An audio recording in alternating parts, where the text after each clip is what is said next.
Anies Baswedan makin mantap menata Pilkada Jakarta 2024 setelah resmi diusung PKS dan Nasdem. Lalu siapa yang disiapkan Koalisi Indonesia Maju untuk menghadapi Anies? Kita akan bahas bersama dengan Sekjen Partai Nasdem, Hermawi Taslim, ada juga Ketua DPP PSI, Dede Prayudi, dan Direktur Eksekutif Indikator Politik Indonesia, Burhanuddin Muhtadi. Selamat sore Bapak-Bapak. Selamat sore Mas. Baik, yang pertama saya ingin ke Pak Hermawi. Pak Hermawi, kenapa Nasdem akhirnya mengusung Anies dan dengan syarat wakil gubernurnya tak boleh dari Partai Nasdem? Saya malah balik bertanya, kenapa pertanyaan itu dimunculkan? Jadi proses Anies di Nasdem itu sudah cukup lama. Pada tanggal 11 Mei 2024, pleno DPW Nasdem DKI dengan Bapilu Pusat itu sudah mengkristalkan 3 nama, antara lain Anies Baswedan.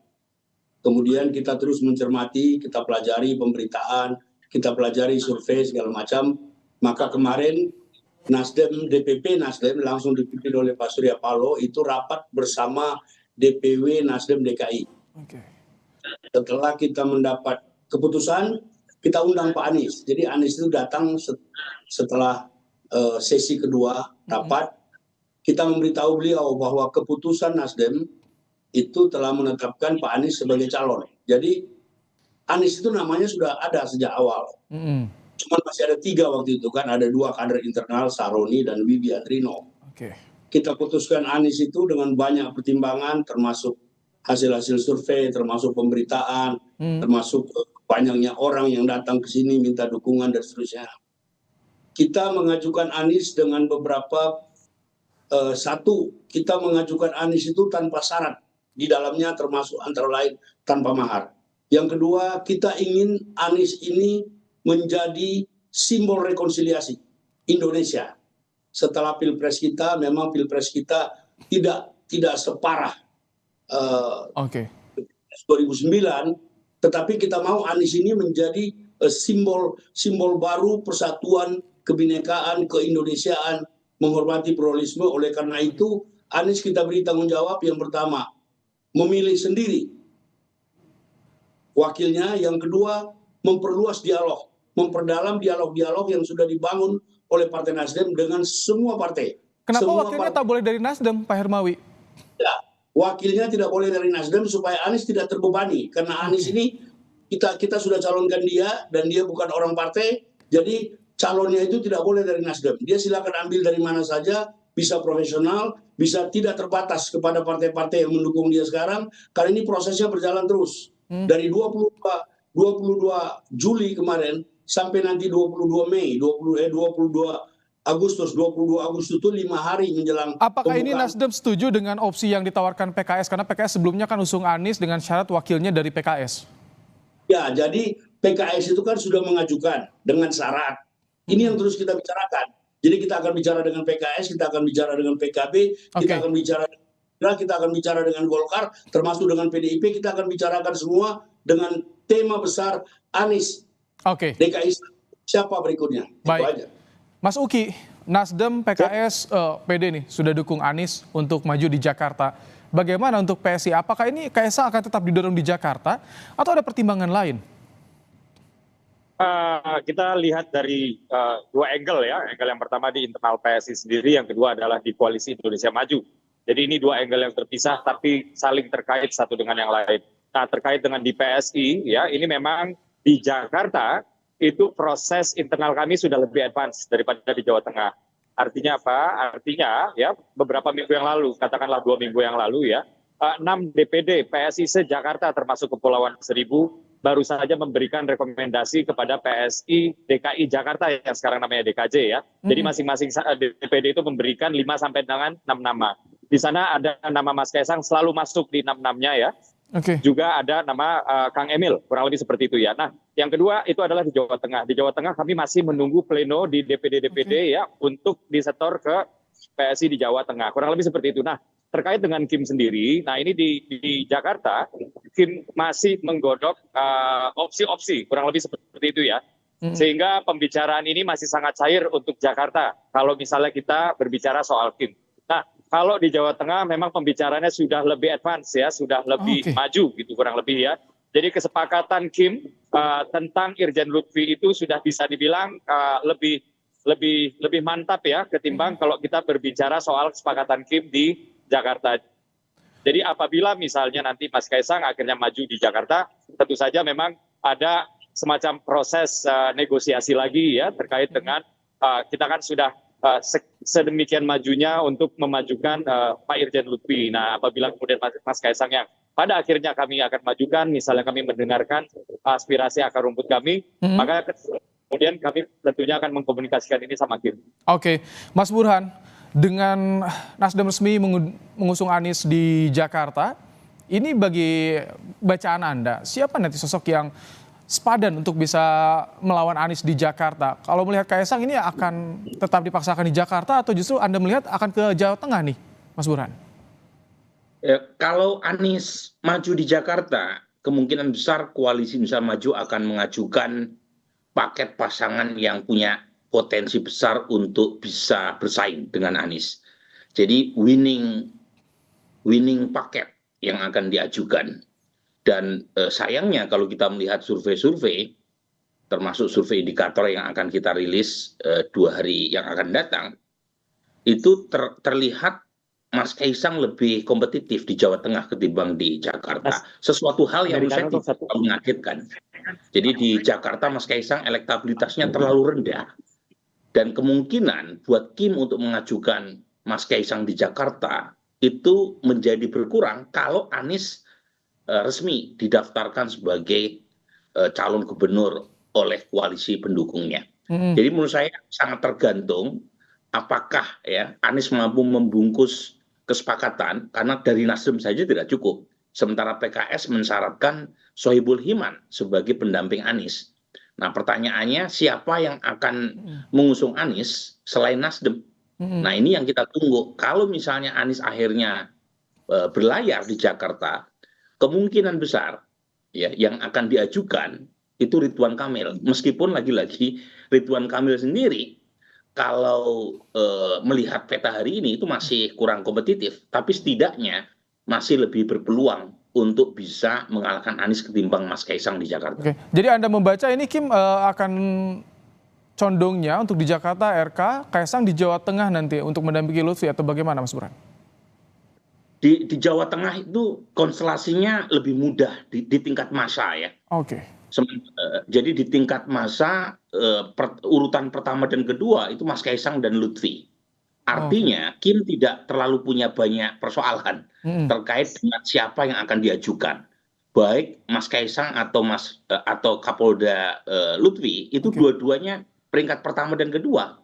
Sementara di Jakarta itu problemnya lebih berat buat Kim ya. Bukan hanya kesepakatan di tingkat elit yang belum kelar, terutama antara Gerindra dengan Golkar, tetapi saat yang sama calon yang diusung oleh Kim itu masih kalah dibanding Anies. Jadi menurut saya problem Jakarta itu relatif lebih kompleks ketimbang Jawa Tengah, dan karenanya Kim akan menunggu hingga detik akhir karena Jakarta kunci ya. Dan menurut saya Kim tidak akan gabah dalam mengambil keputusan. Dengan melihat manuver Nasdem ini, Anda melihat ke depan apakah akan solid PKS dan Nasdem dalam mengusung Anies, satu tanpa syarat, satu bersyarat nih Mas Burhan? Jadi begini, Nasdem ini kan memakai pendekatan elektoralis ya dalam mengajukan calon di pilkada. Di Jawa Tengah menyebut nama Mas Kaisang, di Jakarta menyebut Anies Baswedan. Dua-duanya secara elektoral itu kompetitif.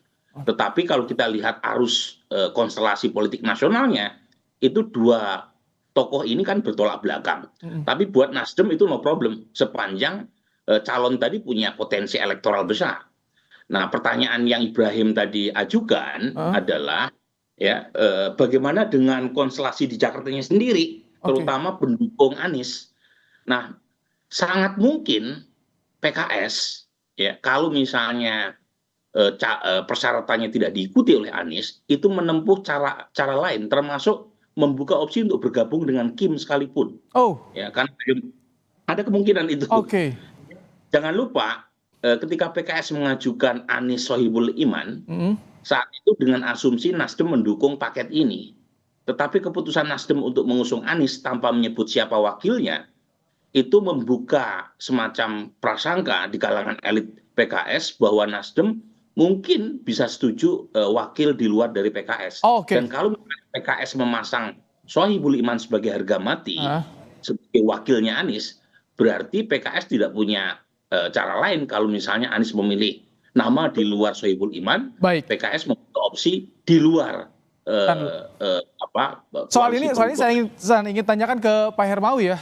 Jadi seberapa krusial nanti posisi Cawagup ini, Pak Hermawi, ketika tadi disinggung oleh Mas Burhan, ada harga mati dari PKS, apakah Nasdem akan menyetujui opsi yang ditawarkan oleh PKS? Kalau tidak ada titik temu ini bagaimana?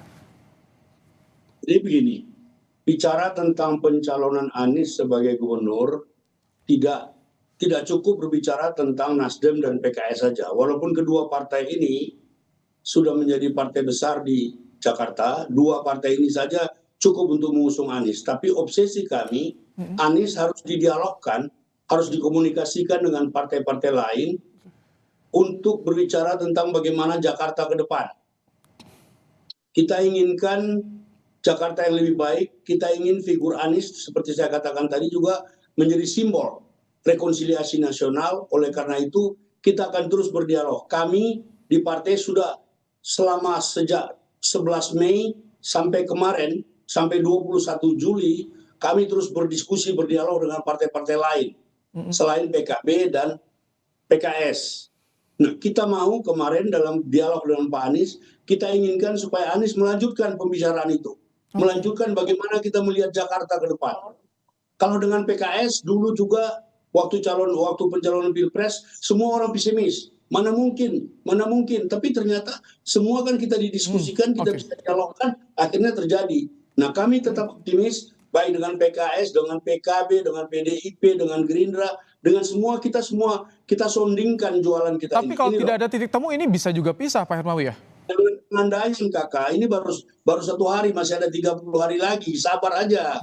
Politik itu seperti ini, selalu demikian, nanti lama-lama juga ketemu. Dulu juga di Pilpres begitu. Uki ketawa-ketawa kalau saya ngomong gini. Ini Mas Uki juga nggak sabar, karena tadi disinggung oleh Mas Burhan, paket winning nih Mas Uki. Seperti apa sih kalau misalkan gambaran paket winning, apakah ini ada di Kim pembahasan menyandingkan RK dengan Kaisang, atau bagaimana Mas Uki?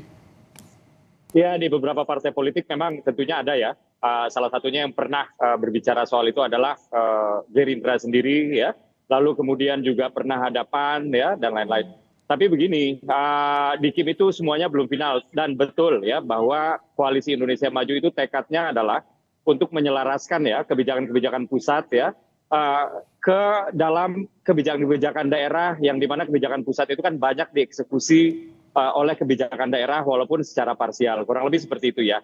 Dan kami tidak menginginkan ya ketika kebijakan pemerintah pusat itu arahnya ke kiri, kemudian kebijakan pemerintah daerah, terutama daerah otonom ya, itu bergeraknya ke kanan. Maka di Kim itu kami sepakat ya, untuk area-area strategis itu kita bertekad ya untuk kami menangkan secara bersama-sama, kurang lebih seperti itu. Dan Jakarta adalah salah satunya. Jadi kami tidak hanya ingin jadi calon ya, kami ingin calon jadi. Kurang lebih seperti itu, Mas. Tapi jadi apa sih yang sulit ya, untuk bisa menentukan di Jakarta siapa yang akan maju dari Kim ini? Mas Uki, apa sih pertimbangannya? Iya, pertimbangan pertama kan kami menghormati proses internal masing-masing partai politik ya. Dan ingat, Koalisi Indonesia Maju itu yang berkoalisi partainya dulu. Baru kemudian kami secara bersama-sama menentukan calon. Nah, inilah mungkin yang menjadi pembeda ya, misalnya dengan Nasdem, dengan PKB, atau dengan misalnya PKS, di mana 3 partai yang saya sebut tadi, itu mencalonkan tokohnya dulu, baru kemudian membahas soal kemungkinan koalisi. Jadi di Kim ini prosesnya terbalik, kami bertekad dulu untuk berkoalisi, lalu kami kemudian mendiskusikan ya siapa-siapa saja yang akan kami usung tanpa kami tidak menghormati atau tanpa kami merendahkan proses masing-masing di internal partai. Nah, misalnya kayak tadi saya katakan di PSI sendiri juga proses internalnya masih berlangsung ya. Dan kami di PSI terutama di DPP itu tidak punya niatan untuk nge-push ya kawan-kawan kami, pengurus-pengurus kami di daerah yang sedang menjaring pendapat akar rumputnya masing-masing, karena kan dinamika di daerah itu beda-beda ya. Apalagi Jakarta cuma 10 juta dan cenderung lebih kecil sebagai sebuah provinsi, sementara Jawa Tengah kan penduduknya itu sudah 30-an juta dan sangat besar. Tapi masih akan tetap memprioritaskan Kaisang untuk di Jakarta ketimbang di Jawa Tengah? kalau misalnya kayak begini ya, kalau misalnya Jakarta nama Mas Kaisang sudah dimunculkan oleh kader kami, ya, tentu saja saat ini secara internal nama Mas Kaisang itu lebih advance ya untuk kami usung gitu. Tapi kan kemudian di Jakarta pun juga dari DPW atau PSI DKI ini kan belum men-shortlist nama-nama tersebut untuk diajukan kepada DPP. Nah, sementara di Jawa Tengah yang lebih advance itu pembicaraannya itu di lingkup KIP, gitu, yang dimana kesepakatan itu sudah hampir rampung untuk kami mengajukan Irjen Lutfi, kurang lebih seperti itu. Jadi saya berikan sedikit bocoran ya Mas, pembicaraan saya dengan Mas Kaisang beberapa minggu lalu, ketika pertama kali LSI ya, itu yang pertama kali mengangkat bahwa elektabilitas Mas Kaisang begitu tinggi di Jawa Tengah, saya sempat bertanya ke Mas Kaisang gitu, in person ya, di meja makan waktu itu di kantor. Iya, apa saya tanya, Mas apa saya angkat aja ya soal peluang Mas Kaisang di Jawa Tengah gitu ya. Kemudian Mas Kaisang bilang, oh jangan masuki, saya nggak enak dengan Pak Lutfi. Nah, kurang lebih ini masih sangat cair sekali. Makanya tadi saya katakan bahwa apabila Mas Kaisang maju sebagai Jateng 1, maka diperlukan pembicaraan lagi ya, mungkin kayak sifatnya negosiasi ulang atau sejenisnya lah. Oke, Mas Burhan, ketika Nasdem pun bahkan mendukung Kaisang jika maju di Jawa Tengah, elektabilitas Kaisang tinggi di Jawa Tengah, apakah ini artinya kecil kemungkinan Kaisang akan di Jakarta, atau nanti seperti apa gambarannya dan konfigurasinya bagaimana nanti ketika Pilkada Jakarta, Mas Burhan? Ya tadi Ibrahim, kalau misalnya Anies maju di Jakarta sebagai calon gubernur, kemungkinan besar Mas Kaisang tidak maju di Jakarta. Jangankan sebagai cagup, sebagai cawagup pun mengecil peluangnya. Karena Kim pasti akan menempuh cara rasional untuk mengalahkan Anies. Dan cara rasional untuk mengalahkan Anies itu tidak memasang Kaisang sebagai cagup atau cawagup di Jakarta. Karena elektabilitasnya sangat rendah di Jakarta. Hanya 1%. Dan itu bisa jadi liability buat Kim untuk bisa mengalahkan Anies kalau memasang Mas Kaisang di Jakarta. Dan yang lebih rasional, meskipun tidak mudah juga, yaitu memajukan Kaisang di Jawa Tengah. Dengan asumsi ya, PDI Perjuangan tidak mendukung Irjen Lutfi. Ini sangat kompleks ini hubungannya. Kita tahu Pak Lutfi kan dekat juga dengan elit PDI Perjuangan. Jadi kalau misalnya terjadi semacam skenario seperti itu, kemungkinan besar Jakarta akan menunggu hingga detik akhir. Jadi kita terlalu maju nih untuk mendiskusikan siapa calon yang maju di Jakarta. Sementara sampai sekarang ya proses tarik-menarik di tingkat elit itu masih besar. Jangan lupa Ridwan Kamil itu sendiri juga belum jelas maju di Jakarta. Ya, karena Partai Golkar sebagai partainya Ridwan Kamil sejauh ini masih keberatan untuk membawa Ridwan Kamil ke Jakarta. Karena bagaimana peluang buat Ridwan Kamil untuk menang Jawa Barat itu lebih terbuka. Masih ada waktu ya, sampai 27 Agustus. Nanti seperti apa, siapa yang akan didaftarkan di Pilkada Jakarta. Terima kasih Mas Burhan, Pak Hermawi Taslim, Mas Uki telah bergabung di Kompas Petang sore hari ini.